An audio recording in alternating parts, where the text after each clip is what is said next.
রাজ্যের 6টি বিধানসভা আসনে উপনির্বাচনের ফল প্রকাশ। ছক্কা হাঁকালো তৃণমূল।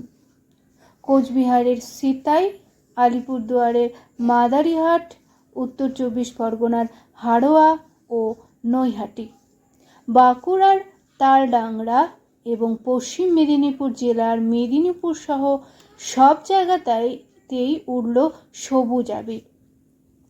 মাদারিহাট আসন হাতছাড়া হলো বিজেপির।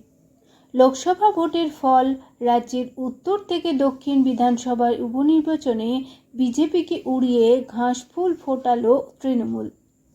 জুলাই ও নভেম্বর মিলিয়ে রাজ্যে মোট 10টি বিধানসভা উপনির্বাচনে সবকটি আসনেই বাজিমাত করলেন মমতা অভিষেক।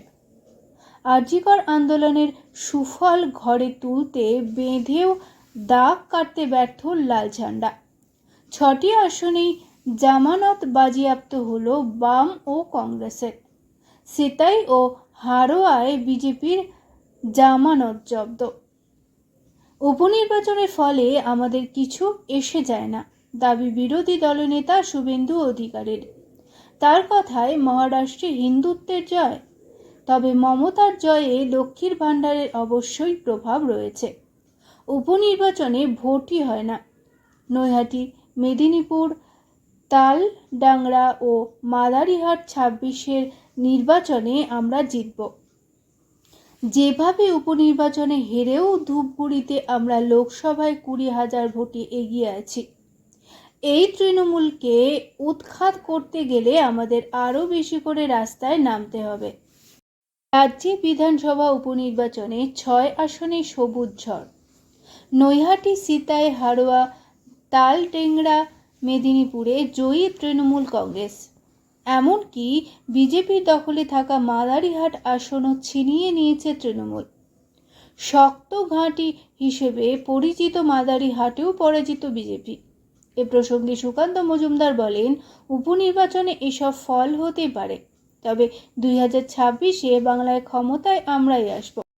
বাঁকুড়া জেলার তালডাংরা বিধানসভা কেন্দ্রের উপনির্বাচনে 34,082 ভোটে জয়ী হলেন তৃণমূল কংগ্রেসের প্রার্থী ফাল্গুনী সিংহবাবু।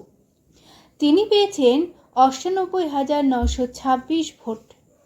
তার নিকটতম প্রতিদ্বন্দ্বী বিজেপি প্রার্থী পেয়েছেন 64,844 ভোট।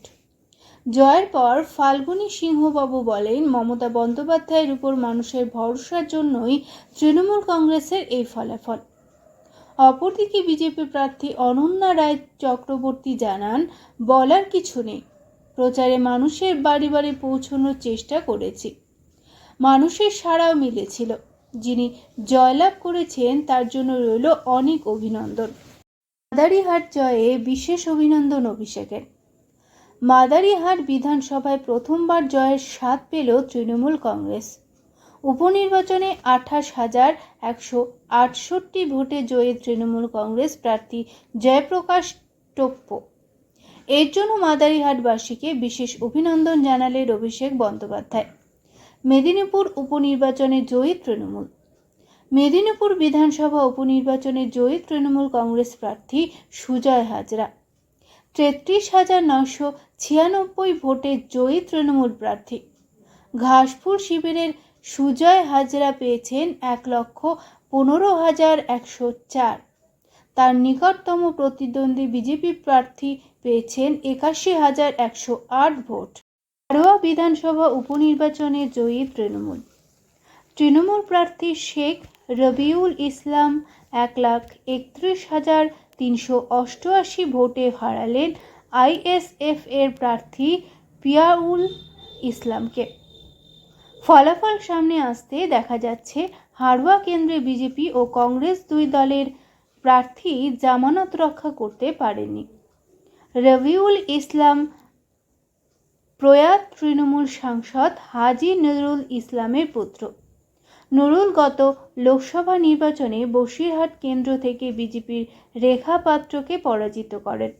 তার আগে 2021 সালে হাড়োয়া থেকে জিতে বিধায়ক হয়েছিলেন নুরুল। তৃণমূল প্রার্থী রবিউল ইসলাম পেয়েছেন 1,57,072 ভোট।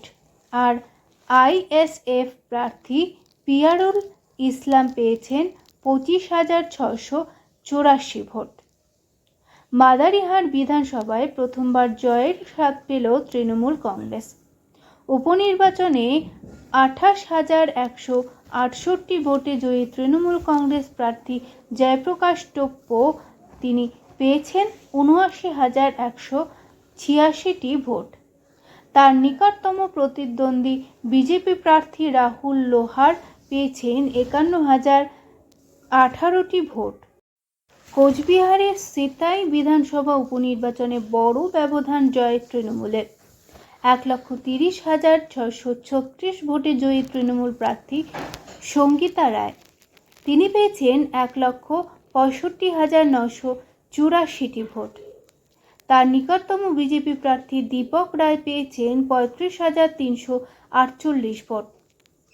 নৈহাটি বিধানসভা উপনির্বাচনে 49,193 ভোটে জয়ী তৃণমূল প্রার্থী সনাথ দে তিনি পেয়েছেন 78,612টি ভোট।